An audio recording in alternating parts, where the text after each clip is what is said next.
ஒவ்வொரு கட்சியும் ஒவ்வொரு கொள்கையை முன்வைத்து போராடுகிறார்கள். சீமான் கல் இறக்குவதற்கு ஆதரவான வகையில் போராட்டம் நடத்தியிருப்பது வரவேற்கத்தக்கது. தமிழக அரசு போராட்டத்திற்கு மதிப்பளித்து நீண்ட காலமாக விவசாயிகள் தென்னை பனை மரங்களில் கல் இறக்கி விற்பனை செய்வதற்கு போராடி வருகிறார்கள். கல் ஒரு உணவுப் பொருள்.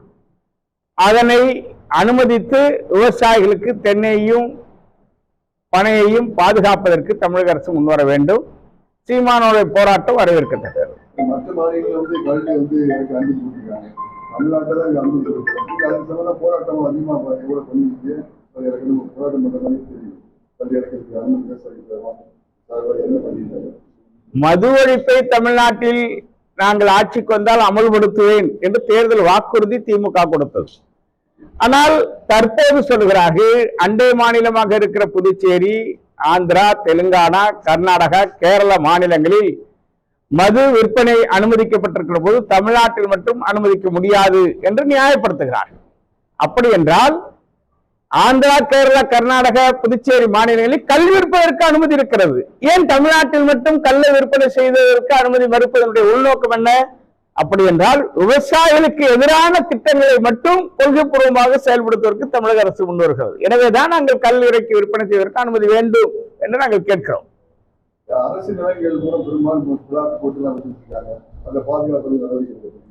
திமுக அரசு பொறுப்பேற்றது முதல் தமிழ்நாட்டில் 40% அரிசி உற்பத்தி பாதிக்கப்பட்டிருக்கிறது.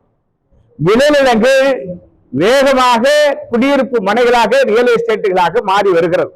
இதுக்கு அதிகார குடும்பத்தை சார்ந்தவர்களே பங்குதாரர்களாக இது ஊக்குவிக்கிறார்கள். இன்னைக்கு ரியல் எஸ்டேட் மாஃபியாக்கள் தான் அரசுடைய பெரும் திட்டங்களை எங்க செயல்படுத்த வேண்டும் என்று முடிவெடுக்கிற அதிகாரம் அவர்கள் கையிலே இருக்கிறது, ஆட்சியாளர் கையில் இருக்கிறா என்கிற கேள்வி எழுந்திருக்கிறது.